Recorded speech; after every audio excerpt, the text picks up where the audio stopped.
जब भी दुस्साहस करेंगे ऐसे ही पिटोगे जैसे बरेली के अंदर पीटे गए हो। उत्तर प्रदेश के कई शहरों में आई लव मोहम्मद के नाम पर प्रदर्शन का दौर चल रहा है। शुक्रवार को इसी प्रदर्शन के दौरान पुलिस ने प्रदर्शनकारियों को दौड़ा दौड़ा कर पीटा। अब पुलिस और योगी सरकार के इस रवैये पर सूबे भर में बवाल मचा है। नमस्कार, मैं राहुल यादव। एक पूरी कौम को मंच से ये खुली धमकी भारत की नई राजनीति का नया दस्तूर है। ऐलान सीधा है, मुसलमानों को इस मुल्क में अब दोयम दर्जे का नागरिक समझा जाएगा। डर के रहना होगा, हर रोज इस दहशत के साथ जीना होगा कि पुलिस उन्हें उठा लेगी, उनके घर को बुलडोजर से गिरा दिया जाएगा, उनकी दुकानों को कोई भीड़ तहस नहस कर डालेगी। इस प्रकार की गतिविधियों में लिप्त हैं, वे भी कान खोल करके सुन लें। देर सवेर झांगुर जैसे हाल तो उनके भी होने ही। तो क्या अब इस देश की और खासकर उत्तर प्रदेश की अदालतों को बंद कर दिया जाए, उन पर ताला लगा दिया जाए? Lower court, high court, supreme court में बैठे हुए जज मिलोड क्या करेंगे? क्योंकि फैसला करने की जिम्मेदारी से उन्हें मुक्त किए जाने तक खुला ऐलान किया जा रहा है। दुस्साहस करेंगे ऐसे ही पिटोगे जैसे बरेली के अंदर पीटे गए। ऐसा नहीं है कि ये बात मुख्यमंत्री के मुंह से झटके से निकल गई, क्योंकि बोलने के बाद उन्होंने बाकायदा इसे लिखकर ट्वीट भी किया। देख लीजिए, ट्वीट लिखा है, याद रखना जब भी दुस्साहस करोगे ऐसे ही पिटोगे जैसे बरेली के अंदर पीटे गए हो।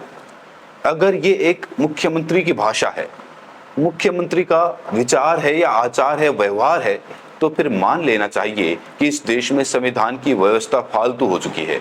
इशारा साफ है, अब यहाँ न्याय अदालतें नहीं करेंगी, सड़कों पर न्याय होगा, और न्याय का मतलब होगा राज सत्ता का आतंक। जो भी पर्व और त्योहारों में उपद्रव करेगा उसको हम पहले से इस बारे में कह देंगे कि उसको बिना मांगे जहन्नुम में जाने का टिकट हम काट करके दिला देंगे। इतना पर्याप्त होगा उसके लिए। फिर अदालतों का काम क्या ही बचा है। लेकिन इस पूरे खेल को जरा समझिए। जो बिहार चुनाव से ठीक पहले आई लव मोहम्मद के नारे उछाले गए, और जैसे ही उधर से आई लव मोहम्मद का नारा उछाला गया, इधर से गजवाए हिंद का शिगुफा छेड़ दिया गया। सब कुछ एक फिक्स स्क्रिप्ट की तरह। आपने कभी नहीं सुना होगा कि किसी ने गजवाए हिंद की बात की हो, लेकिन इसे इतना बड़ा मुद्दा बना दिया गया जैसे इसके अलावा मुसलमान कोई बात ही नहीं करते। कुछ लोग रहते भारत में हैं, लेकिन गजवाए हिंद का नारा लेकर के भारत के अंदर राष्ट्र विरोधी गतिविधियों को बढ़ावा देने का कुत्सित कार्य कर रहे हैं। गजवाए हिंद हिंदुस्तान की धरती पर नहीं होगा।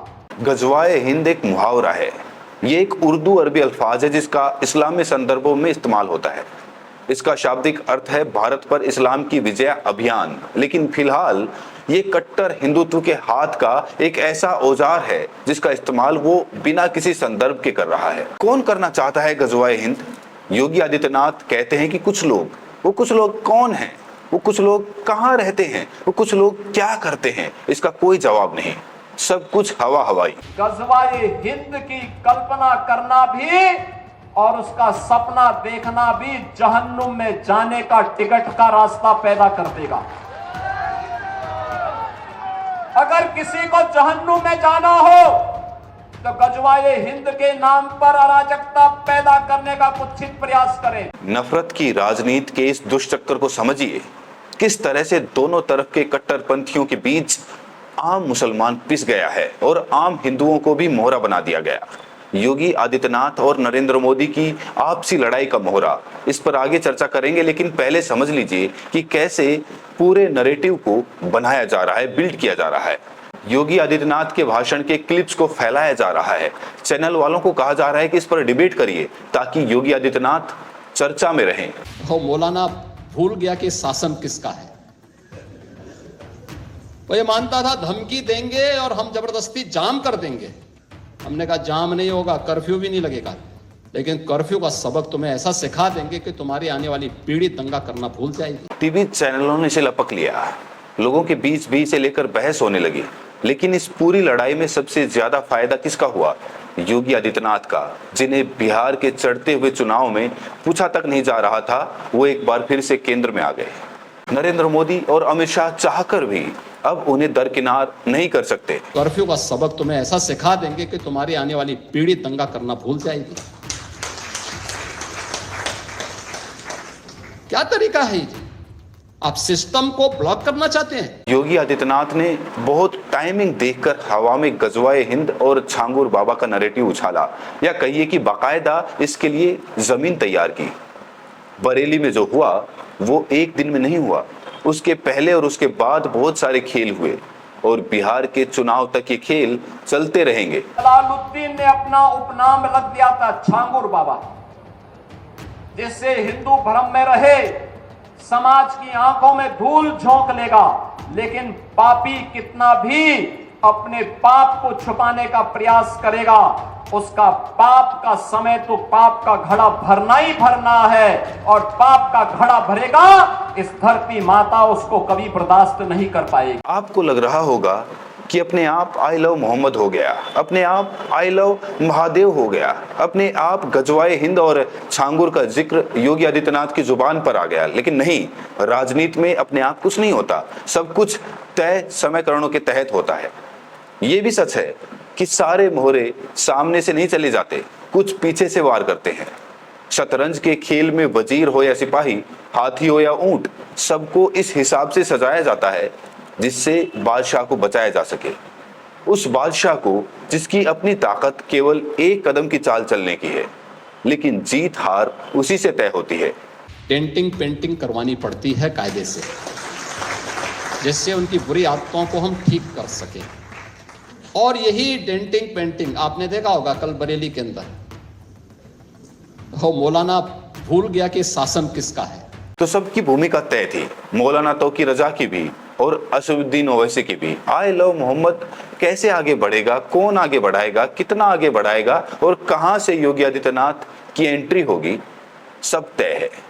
इस खेल में पिस गया आम गरीब साधारण मुसलमान, जिसे धर्म के नाम पर सियासत के धंधे का खिलौना बना दिया गया। 10 FIR हुई हैं, 180 लोग नामजद हैं, 2500 अज्ञात, 41 लोग गिरफ्तार।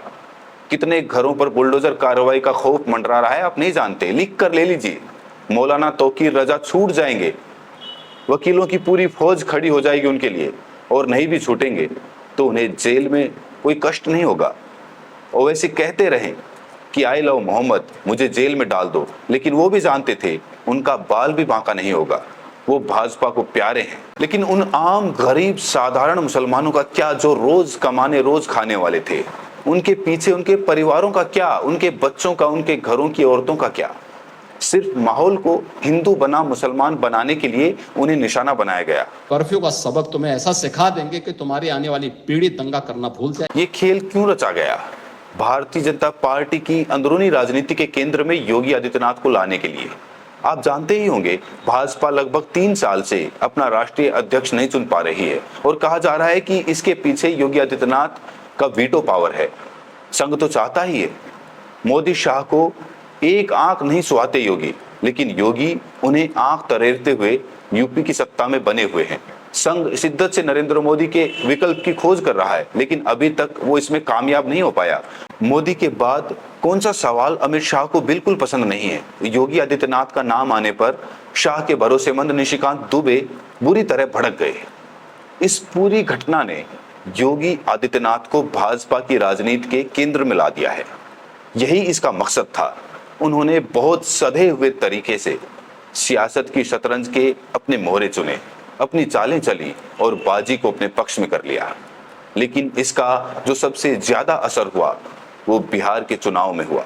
कोई नहीं जानता कि वो गरीब मुसलमान कब छूटेंगे, जिन्हें जेल में डाला गया है और जो आने वाले दिनों में डाले जाएंगे। इंसाफ के सवाल पर अदालतें कैसे सोचती हैं और कैसे चलती हैं, इसका उदाहरण पूर्व चीफ जस्टिस DY चंद्रचूड़ ने हमारे सामने खुलकर रख दिया है। सत्ता के छांव पर रेंगने वाले अलबेले मिलोर्ड वो अकेले तो नहीं होंगे, लेकिन इस पूरे मुद्दे को लेकर चंद्रशेखर आजाद सामने आए हैं।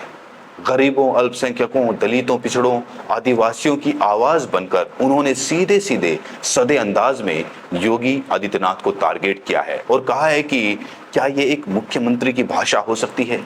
क्या एक सूबे के मुख्यमंत्री को ऐसी भाषा शोभा देती है? उनका पूरा बयान सुनिए। उनकी बात को सुन सकती थी और ये ना समझाए गए ना बुझाए गए, उन पे लाठीचार्ज कर दी गई, छोटे छोटे बच्चों को पीटा गया, निर्दोष लोगों को जेल भेजा गया, 2000 लोगों को मुकदमा हुआ। वहीं फतेहपुर सीकरी में एक ऐतिहासिक स्थल पे जो मकबरा है उसमें 500 पुलिस वाले मौजूद थे, फिर भी 300-400 लोग आके उसको मकबरे को तोड़ने का काम करते हैं। किसी को ये भी नहीं कि फूल भी लगता हो। ये इस बात का उदाहरण है कि सरकार धर्म के आधार पर कार्रवाई कर रही है। जो अन्याय हुआ बरेली में, ये अन्याय हमें स्वीकार नहीं। इस अन्याय के खिलाफ हमारी पार्टी कड़े फैसले लेगी। अगर बड़ा प्रोटेस्ट आंदोलन भी करना पड़ा तो हम लोग करेंगे। लेकिन मैं ये पूछना चाहता हूं उत्तर प्रदेश सरकार से, महादेव दिख रहे हैं, जो बुद्ध से प्यार करते हैं वो आई लव बुद्ध लिख रहे हैं, तमाम जो जैन से प्यार, जो महावीर जैन जी से प्यार करते हैं वो आई लव महावीर जैन लिख रहे हैं। किसी को तकलीफ क्यों होनी चाहिए? मेरा धर्म मेरे साथ, आपका धर्म आपके साथ, नास्तिक जो लोग हैं उनका धर्म उनके साथ। इस आधार पर अगर कार्रवाइयां होंगी तो लोगों में असंतोष पैदा होगा और ये सरकार चाहती है कि असंतोष बना रहे। असंतोष रहेगा तो रोटी, कपड़ा, मकान, रोजगार, महंगाई के मुद्दों पे चर्चा नहीं होगी। ये एक सोची समझी साजिश है। जनता को समझदार बनना पड़ेगा और समझदारी के साथ आगे के फैसले लेने पड़ेंगे। दोस्तों, इस वीडियो में इतना ही। बाकी आप इस पूरे मुद्दे पर क्या सोचते हैं? क्या मुसलमानों को बलि का बकरा बनाया जा रहा है? क्या वो इस देश में दोयम दर्जे के नागरिक हो गए हैं? और ये वीडियो आप देश के किस कोने से देख रहे हैं? कमेंट सेक्शन में अपनी प्रतिक्रिया जरूर दें। बहुत बहुत शुक्रिया।